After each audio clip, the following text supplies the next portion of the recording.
Everybody, today we are in Zoom configuration, and the reason we are in Zoom configuration is that I obviously want you to see my screen.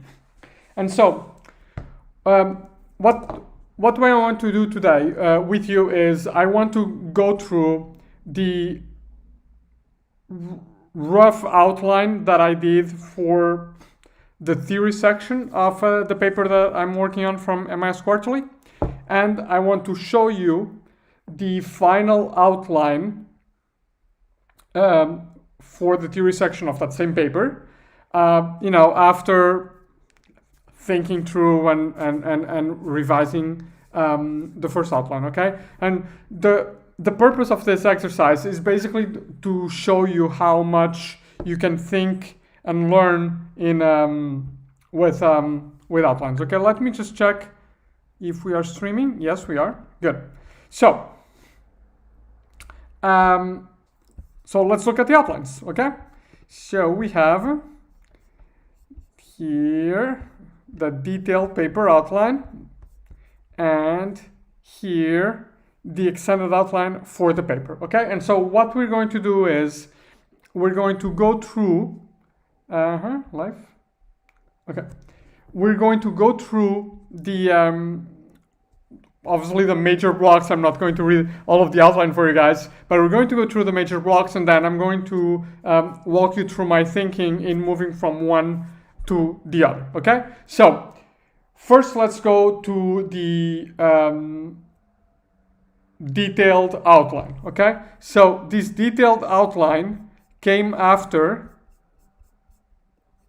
a draft outline where I was writing with a super high level, not even helicopter, like satellite view on the paper. So you see there are 4 points here, okay?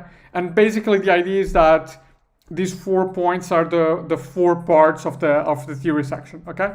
And so let's look, and now, as you can see, this is far more detailed. And why is this far more detailed? Remember that in the video yesterday about how to write a lot when you hate writing, I told you about my technique to deal with that, which is really spend a lot of time in writing prep, so in outlining, okay? So that when I'm writing, I'm just, extending the outline a little bit, sometimes just copy pasting, okay? So the draft outline starts by saying that the model of information system success has been slow to incorporate agency, and that this limits the explanatory potential of this model, okay? So then I go into this discussion about why does the model of IS success, why has it been slow to incorporate agency? And I basically say, well, there are 2 reasons. One is that the model of IS success, even today, is still based on an Delano McLaurin piece from 1992, which obviously was developed before this whole discussion about agency and information systems, which really started to, grow in the mid-90s, okay? So, and obviously a paper published in 1992 was written in the late 80s, okay? So there's a historical reason. Second is because if you think about, or if you read the model of information systems success, that model is based on a type of information systems called management support systems, which are the systems that report to managers. And these systems, research on these systems has far less discussion about agency than research on the management information systems that collect data and that feed management support systems, where, today, I and many others have really explored how much agency plays a role here, okay? And agency is basically people's practices, what people do, okay? So first part of the outline, why is there no agency in the model of IS success? Historical reasons, and because there's no research on agency in management support systems, okay? Then the second part is I want to say, well, then if there's no agency, is this a problem, right? And I say, yes, it is a problem. Or it is an opportunity, better to put it better, because research on agency in MIS has improved a lot of the specification of the explanations of the individual components of IS success, for example, information quality. But, you know, these spot individual improvements haven't really been built into a model of IS success, okay? So basically what I say is that, okay, so what we need to do is we need to introduce agency in management support systems so that then we can build a broader model of IS success that takes into account agency, right? Okay.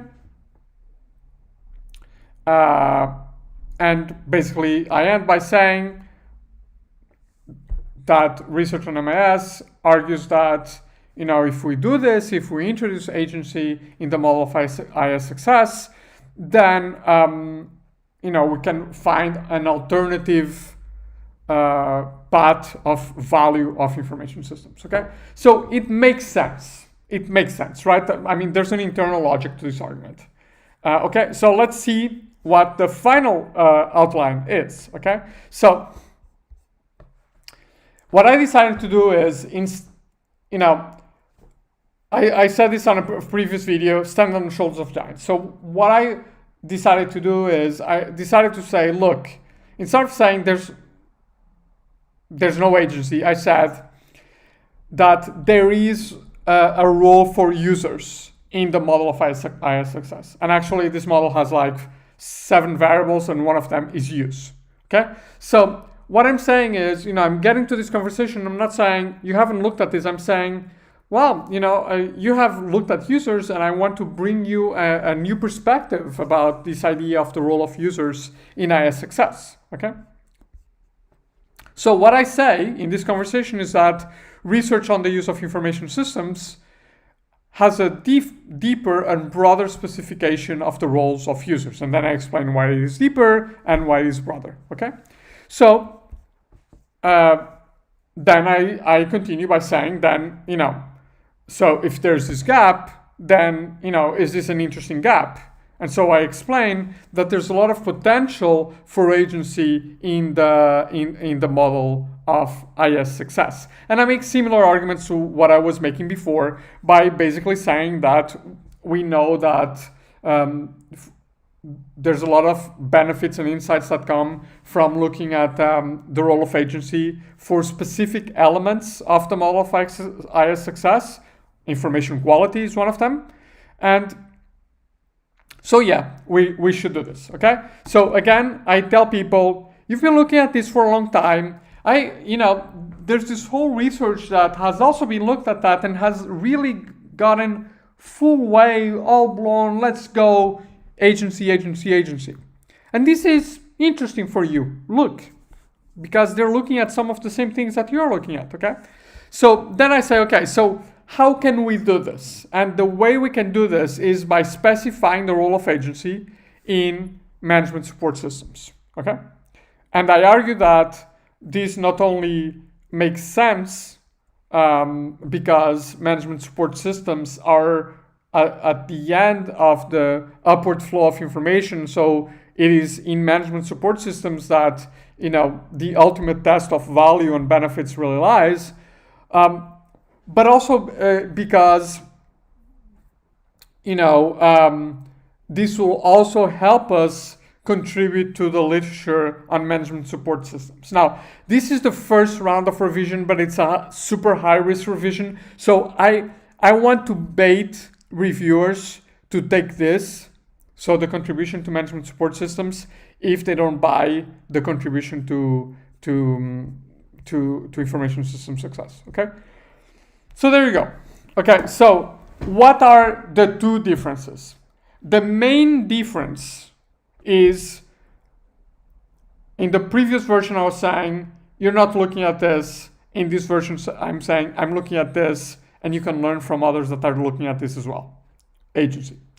The second difference is that I felt really uncomfortable in having a big chunk of the theory section and the opening of the theory section going about why aren't people looking at this, and even worse, like going through like a historical perspective. It's, people don't care.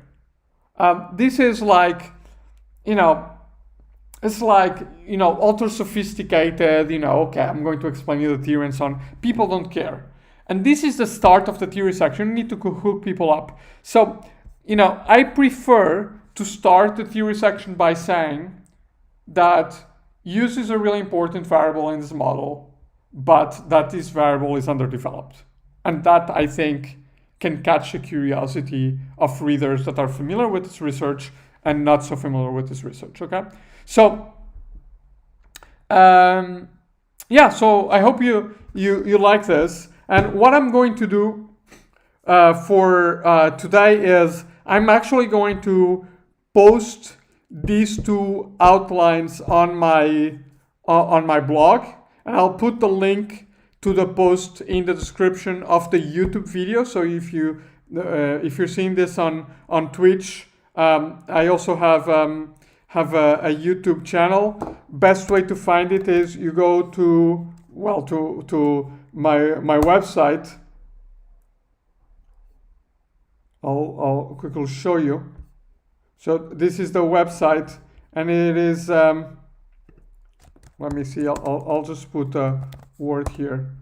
I'll just put the URL for you guys to see, okay? And I'm going to put like the whole thing so that you can read, okay? And you can see, okay, here are the differences, okay? So I'm just going to like make this bigger, okay? Home. Okay, so here's the website. Hope you can see that. Let's go, move it up. Okay, boom. Okay, so here's the website.